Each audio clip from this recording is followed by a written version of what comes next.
My parents cut me off for having a baby in college, saying I had ruined my future, and kicked me out of the house in my 7th month of pregnancy. My younger brother Jake, who was always the favorite, secretly took me into his apartment and helped me with everything while I raised my son alone. I remember that night, Christmas dinner at the country club, 7 years later. My mother stood at the podium, champagne glass raised, her diamond bracelet catching the light as she announced Jake's engagement to Victoria Chen, daughter of the Chen technology empire. The room erupted in applause. My mother's eyes found mine across the room, and her smile turned razor sharp. "Of course, not all my children made choices I'm proud of," she said, her voice carrying over the clinking glasses. "But at least one turned out successful." The room went silent. Waiters froze mid-pour. Victoria's father shifted uncomfortably. I felt my 5-year-old son, Nathan, grip my hand tighter under the table. Jake's face drained of color. He started to stand, but Victoria placed her perfectly manicured hand on his arm, stopping him. My father raised his glass higher, as if toasting to my humiliation. I could hear whispers spreading through the crowd like wildfire. There she is, the daughter who got knocked up, still struggling, probably here begging for money. My mother took another sip of champagne, savoring the moment like expensive wine. Nathan looked up at me with those big brown eyes, confused why Grandma was being mean. I squeezed his hand gently, then did something no one expected. I stood up, smoothed my dress, the one I'd bought at a thrift store, and altered myself, and smiled. Not a sad smile, not an embarrassed smile, a knowing smile.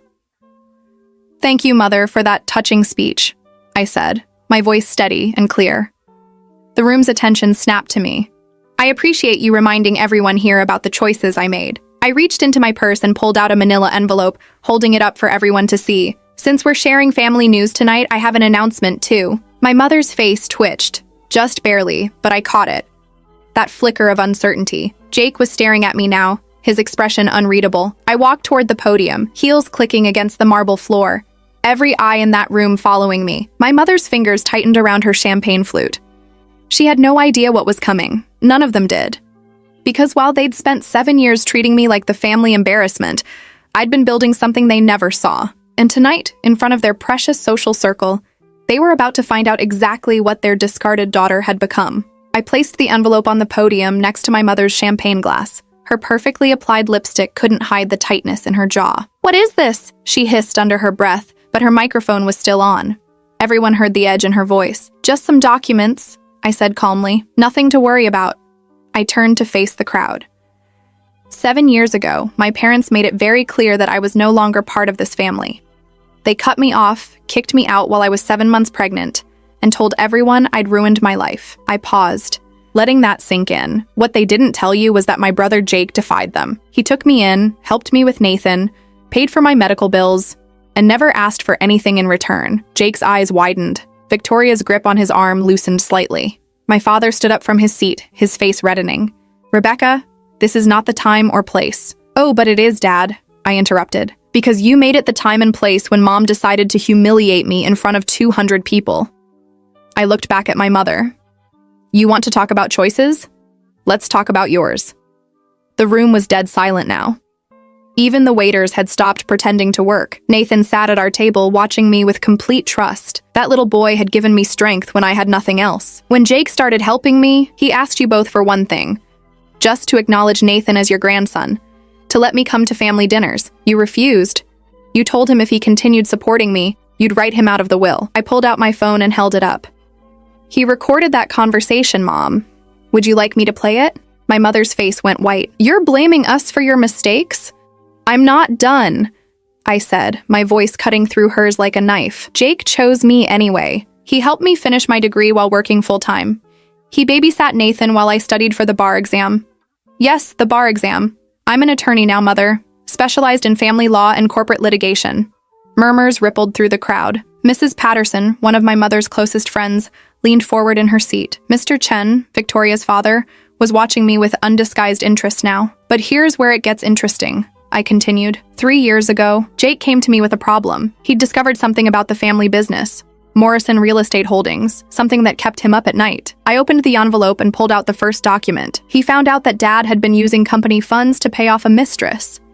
Not just any mistress, his paralegal, Diane Foster, for 12 years.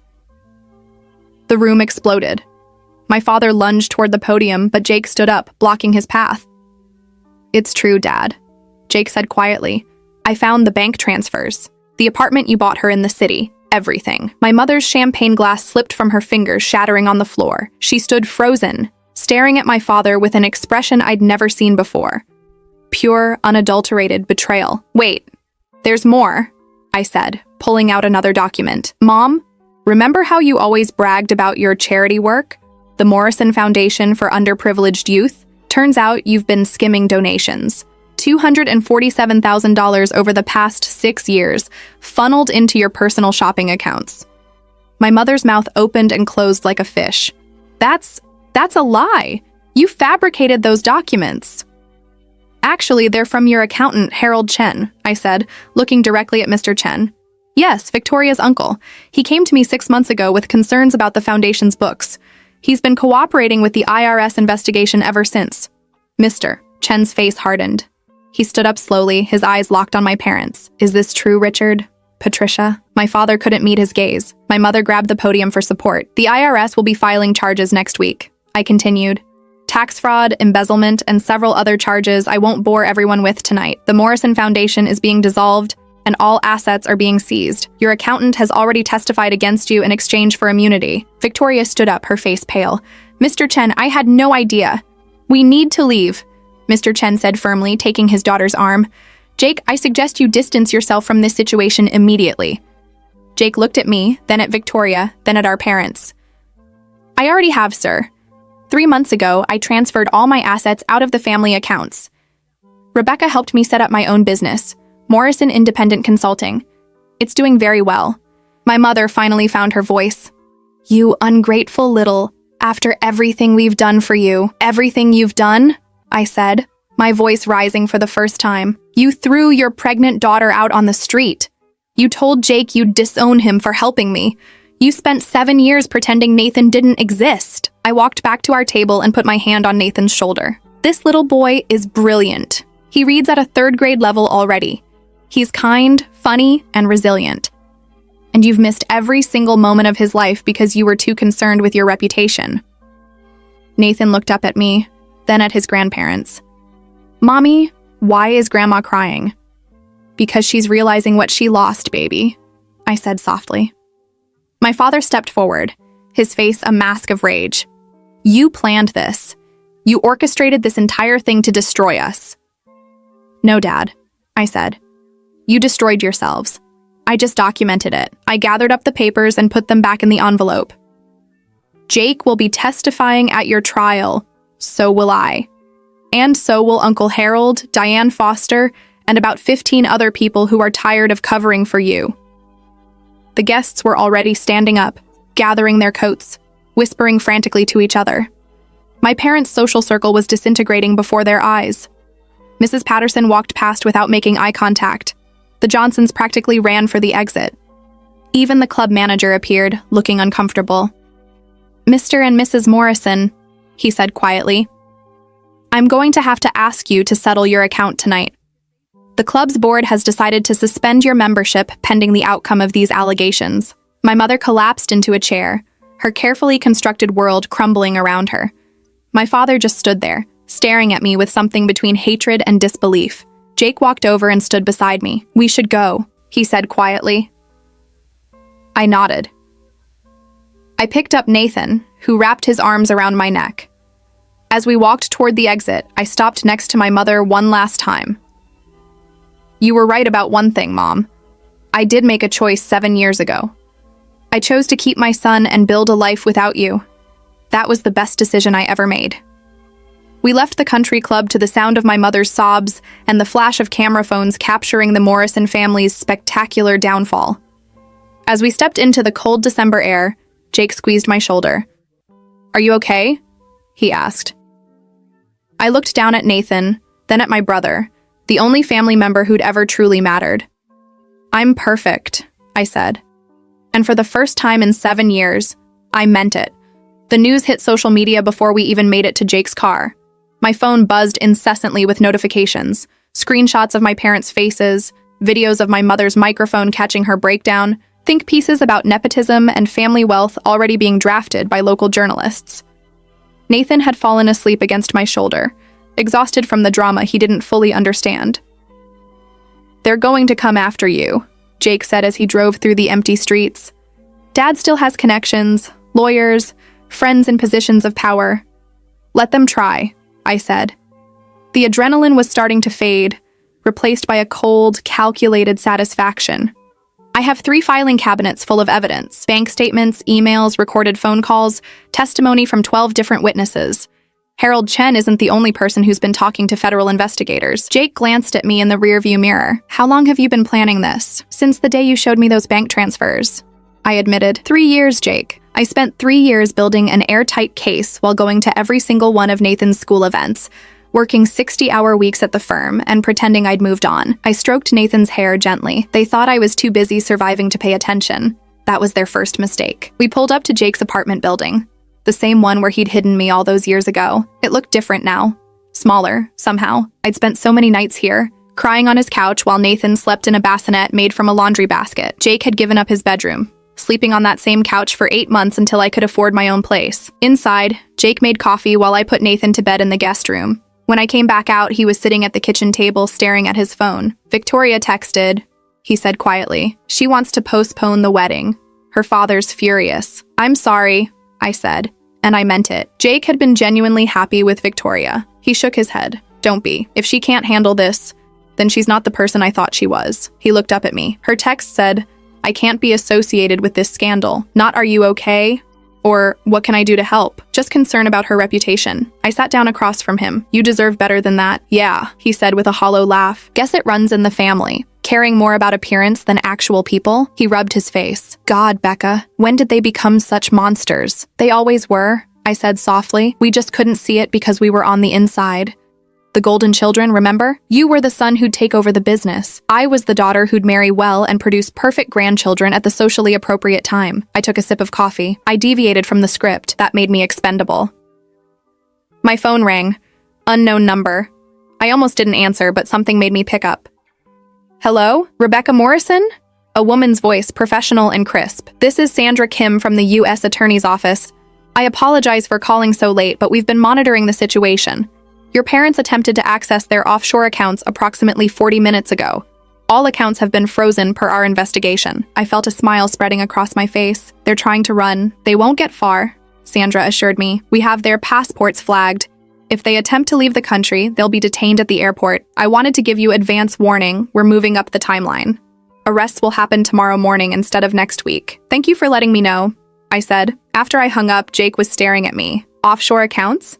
Becca, what else don't I know?" I pulled out my laptop and opened a folder labeled Morrison Case Files. Dad's been hiding money in the Cayman Islands for years.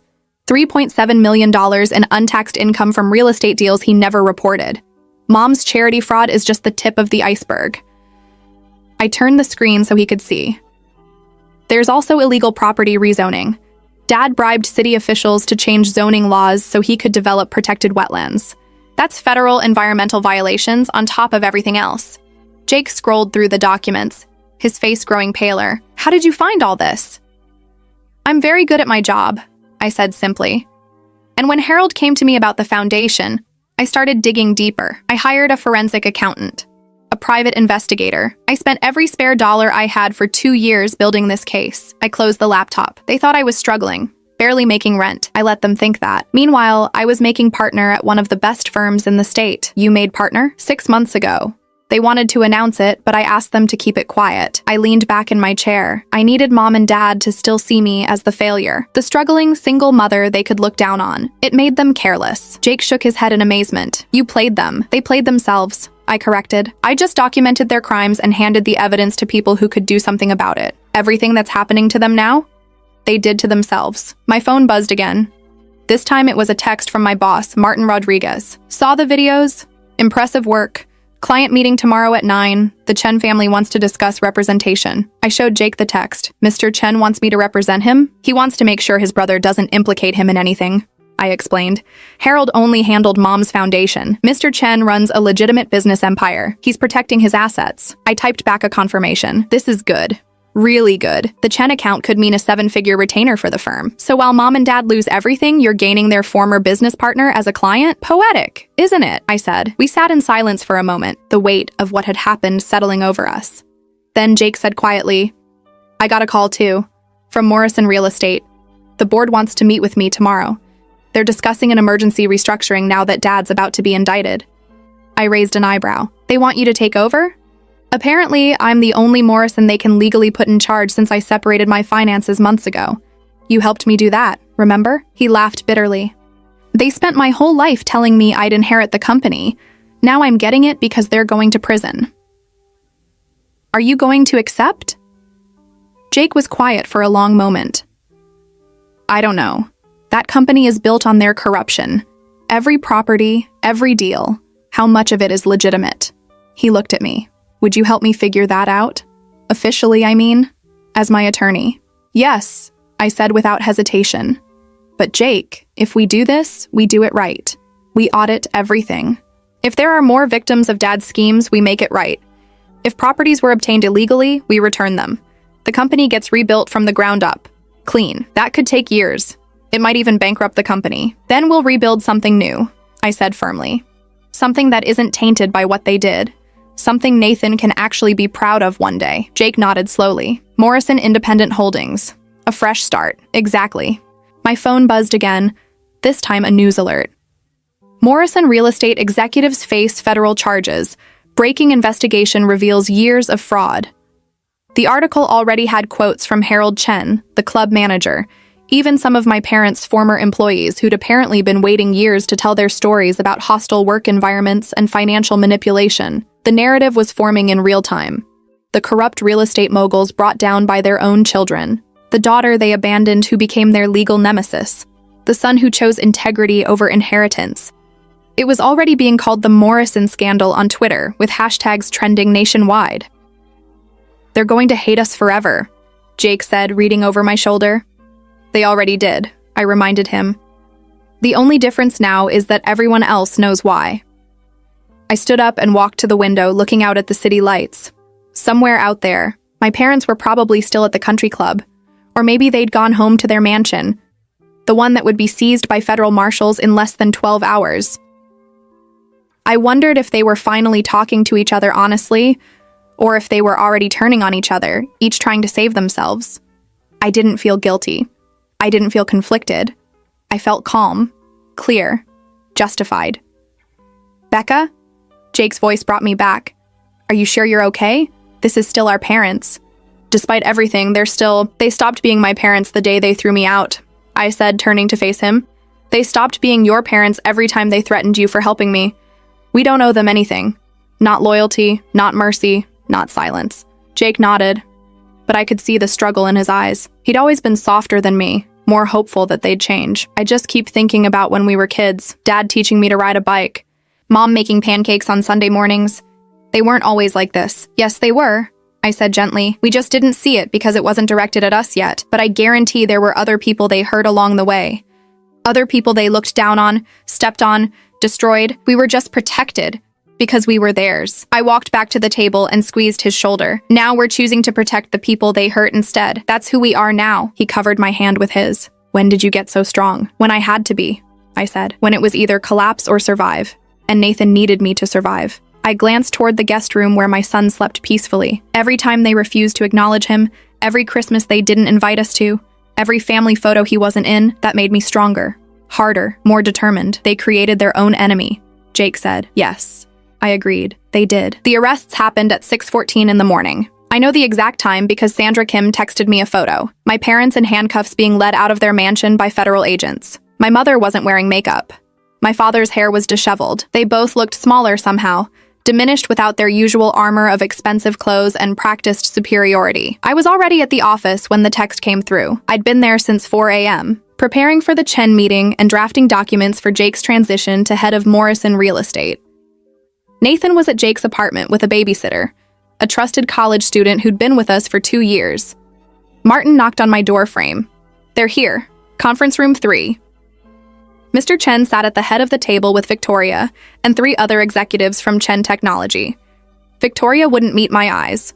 Her father, however, studied me with sharp intelligence. "Ms. Morrison," he said, or should I say, Attorney Morrison. "I believe congratulations on your partnership are in order, though you've kept that achievement remarkably quiet." "Thank you, Mr. Chen." I set my briefcase down and pulled out a legal pad. "I understand you have concerns about your brother's involvement with my mother's foundation." "Concerns is putting it mildly," one of the executives said. "Harold's testimony could implicate our entire corporation in Mr. Chen held up a hand, silencing him. "My brother came to you 6 months ago, correct?" "Yes, sir. He discovered irregularities in the Foundation's books and wanted legal advice on how to proceed. I advised him to cooperate with federal investigators in exchange for immunity. He's not being charged with any crimes." "Because you protected him," Mr. Chen said. "It wasn't a question." "Because he did the right thing the moment he discovered wrongdoing," I corrected. "He's not responsible for my mother's fraud. He's the one who exposed it." Victoria finally spoke up. "And your brother? Jake?" I met her gaze steadily. "What about him? Is he implicated in any of this? Because if he is, I need to know." "Victoria?" Her father cut her off sharply. "That's not why we're here." But I answered anyway. "Jake separated his finances from my parents 3 months ago with my guidance. He reported everything he knew to the authorities. He's clean." I leaned forward slightly. "The question isn't whether Jake is implicated. The question is whether you're going to stand by him or run away to protect your reputation." The room went silent. Mr. Chen's lips twitched. Not quite a smile, but close. "You're direct. I appreciate that." He opened a folder and slid it across the table. "Chen Technology wants to retain your firm. Specifically, you. We're expanding into real estate development and need someone who understands the industry's legal pitfalls intimately." I scanned the contract. The retainer was $250,000 annually, with additional fees for litigation. It was more than I'd made in the past 3 years combined. "There's a condition," Mr. Chen continued. "Your brother will be restructuring Morrison Real Estate. I want you to ensure that restructuring happens cleanly. Any properties obtained through illegal means will be dealt with appropriately. Any victims of your father's schemes will be compensated. I want Morrison Real Estate to become a legitimate partner for Chen Technologies development projects. You want me to clean up my father's mess so you can profit from it," I said bluntly. "I want to ensure that Morrison Real Estate doesn't collapse and take hundreds of employees' jobs with it," Mr. Chen countered. "Your father employed 263 people, Ms. Morrison. Most of them had nothing to do with his crimes. They have families, mortgages, children in college." He leaned back in his chair. "I'm offering you the resources to save those jobs while still holding your parents accountable. Isn't that what you want?" He was right, and he knew it. I signed the contract. After the meeting, Victoria followed me into the hallway. "Rebecca, wait." I turned, my hand already on the elevator button. "What?" "I'm sorry," she said quietly. "About last night, the text I sent Jake. That was my panic talking, not my heart." "Your panic or your father's PR team?" She flinched. "Both, probably. But I've been thinking about it all night. Jake told me everything. About helping you 7 years ago, about your parents threatening to disown him. He gave up everything for you and your son." She twisted her engagement ring nervously. "I want to be the kind of person who would do that, who would choose right over easy." "Then be that person," I said. "But don't do it for Jake. Don't do it because you think it'll make you look good. Do it because it's actually who you are." "Is that what you did? Took down your parents because it's who you are?" "No," I said honestly. "I did it because they deserved it. Because they hurt people and never faced consequences. Because my son needed to see that justice actually exists in the world." The elevator dinged open. "Jake loves you, Victoria. But if you can't handle being with someone whose family is messy and complicated and publicly disgraced, then let him go now. Don't string him along while you decide if he's worth the social cost." I stepped into the elevator, leaving her standing in the hallway with tears in her eyes. Back at my desk, I found an email from the Morrison Real Estate Board. They were offering Jake the position of CEO effective immediately, pending a complete audit of all company finances and operations. My phone would be ringing any minute with Jake asking for advice. It rang, but it wasn't Jake. "Rebecca Morrison," a man's voice I didn't recognize. "This is Detective Marcus Webb with the City Police Fraud Division. We've been reviewing your parents' case file and found something interesting. A property your father developed 8 years ago. The Riverside Luxury Apartments?" I pulled up my files on my computer. "What about it?" "The land was seized from an elderly woman named Dorothy Fletcher through eminent domain. Your father claimed it was necessary for public development, got the city council to approve it, then built luxury apartments instead of the promised community center. Detective Webb paused. Mrs. Fletcher died 3 years ago, but she has a daughter, Sarah Fletcher Ortiz. She's been trying to sue your father for years, but he's buried her in legal motions. With your help, we could actually get her justice. My fingers flew across the keyboard, pulling up every document related to Riverside. Send me everything you have. I'll contact Mrs. Fletcher Ortiz personally. You'd work against your own father? Detective Webb? I said. I'm the one who gave the U.S. Attorney's Office most of their evidence. My father stopped being my father a long time ago. He's just a criminal who happens to share my DNA. After we hung up, I sat back in my chair. The walls were closing in on my parents from every direction. Federal charges, state charges, civil lawsuits from victims I was actively helping contact. By the time this was over, they wouldn't just be broke and imprisoned. They'd be completely, utterly destroyed. My phone buzzed with a text from Jake. Board offered me CEO. What do I do? I called him. Take it. But we do this my way. Full audit, victim compensation, complete restructuring. Your first act as CEO is to announce cooperation with all ongoing investigations and establish a victims' compensation fund. That'll bankrupt us. Then we'll rebuild, I said. But we rebuild clean, or we don't rebuild at all. There was a long pause. Then, Victoria came by. She apologized, asked if we could talk. What did you say? I told her I needed time to think, that I can't be with someone who disappears when things get hard. He sighed. I love her, Becca, but you're right. I deserve someone who stands by me no matter what. You do, I agreed. And Jake, whatever you decide about the company, about Victoria, about any of this, I'm with you. Always. I know. That's why I'm still standing. After we hung up, I opened my email and started drafting a message to Sarah Fletcher Ortiz, then another to a former Morrison real estate employee who'd contacted me about workplace harassment, then another to a family my father had evicted during the pandemic despite city protection orders. The list of my parents' victims was long, but one by one, I was going to help every single person they'd hurt. It would take years. It would consume my career, but watching my parents lose everything wasn't enough. I wanted them to see, from their prison cells, that every person they'd stepped on was being made whole. I wanted them to know that their children, the ones they'd discarded and manipulated, were the ones making it right. That would be true justice, and I was just getting started. The trial started on a cold morning in March. 4 months after that Christmas dinner, my parents sat at the defense table looking hollow and aged. My mother had lost weight. Her designer suit hung loose on her frame. My father's hands trembled as he flipped through documents his lawyers presented. They'd hired the best legal team money could buy, or rather, money borrowed against properties that were being seized by the government. I sat in the gallery next to Jake, both of us subpoenaed as prosecution witnesses. Nathan was at school, blissfully unaware that his grandparents were facing a combined 97 criminal charges. The prosecution called me to the stand on day 3. Ms. Morrison, the assistant U.S. attorney began, "Can you explain your relationship to the defendants? Richard and Patricia Morrison are my biological parents," I said clearly. They disowned me 7 years ago when I became pregnant during college. My mother's lawyer objected immediately. "Relevance, Your Honor. It establishes bias and background," the prosecutor responded. "The defense has already implied that Ms. Morrison fabricated evidence out of revenge. We're establishing that she had cause to be thorough in her investigation." The judge allowed it. For the next 2 hours, I walked the jury through every piece of evidence I'd collected. Bank transfers showing my father paying Diane Foster $63,000 over 12 years. Emails where my mother instructed Harold Chen to get creative with foundation finances. Text messages where my father coordinated bribes to city officials using coded language that our forensic analyst had decoded. During cross-examination, my mother's lawyer went for the throat.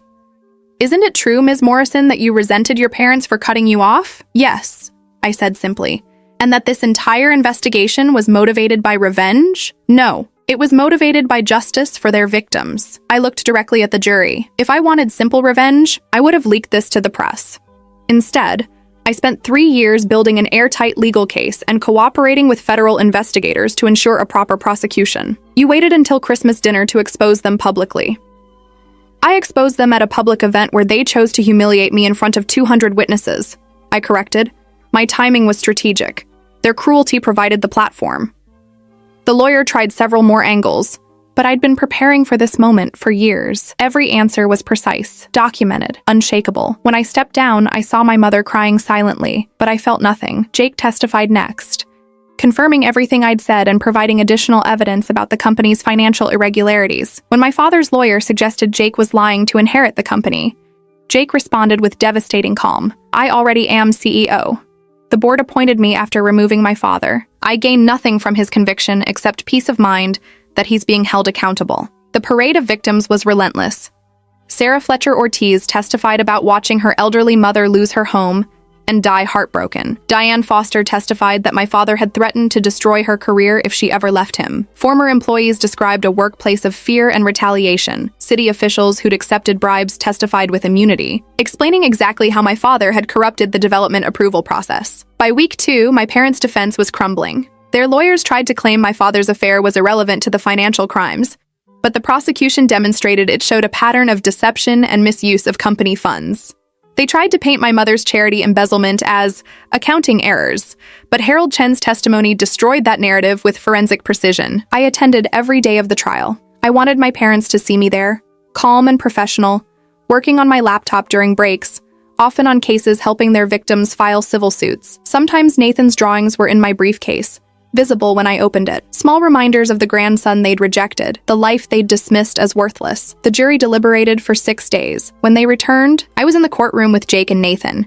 I'd pulled him from school because I wanted him to see this, to understand that actions have consequences. On count 1, wire fraud, we find the defendant Richard Morrison guilty. My father's face went gray. On count 2, tax evasion, we find the defendant Richard Morrison guilty. 34 counts. 34 times the jury foreman said guilty. My father was convicted on every single charge. My mother received guilty verdicts on 22 of her 23 counts.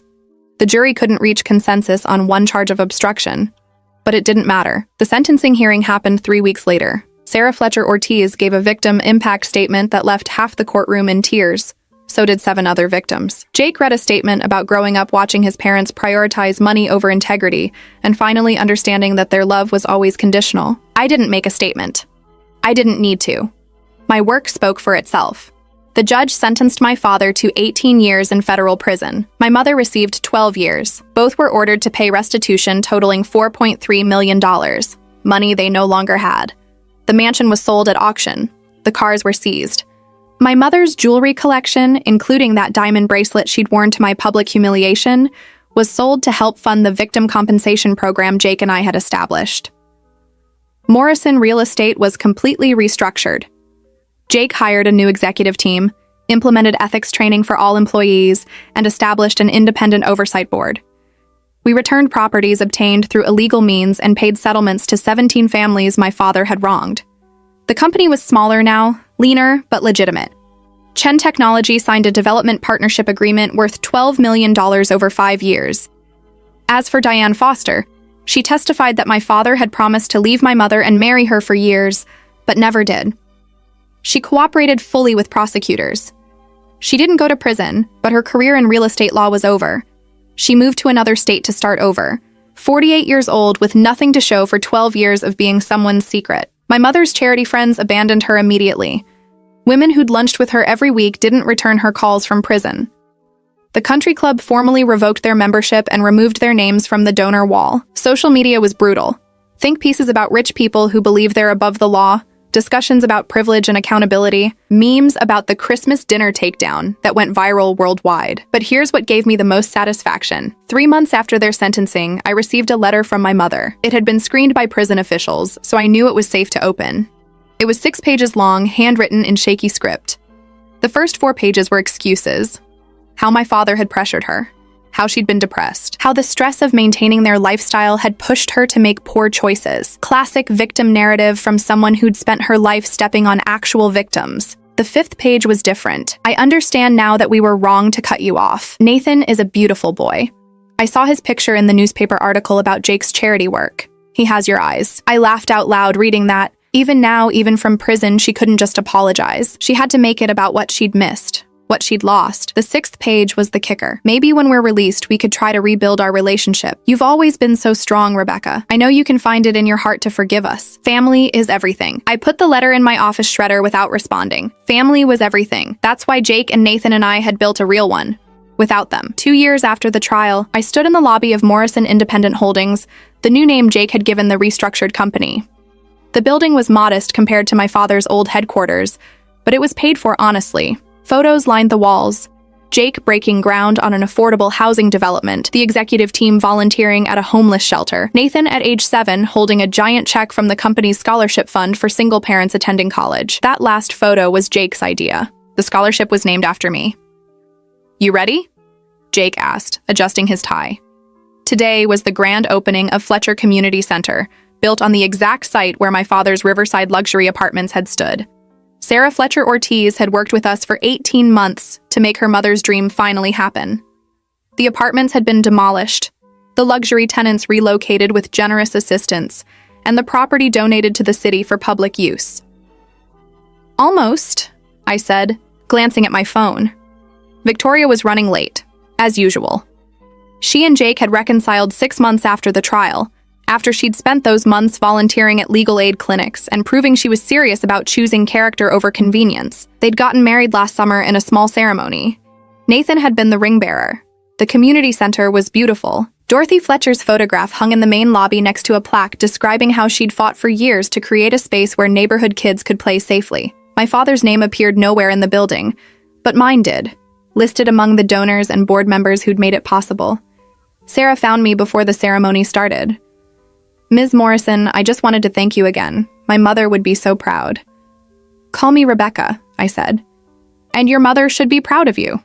You never gave up fighting for her." "Neither did you," Sarah said.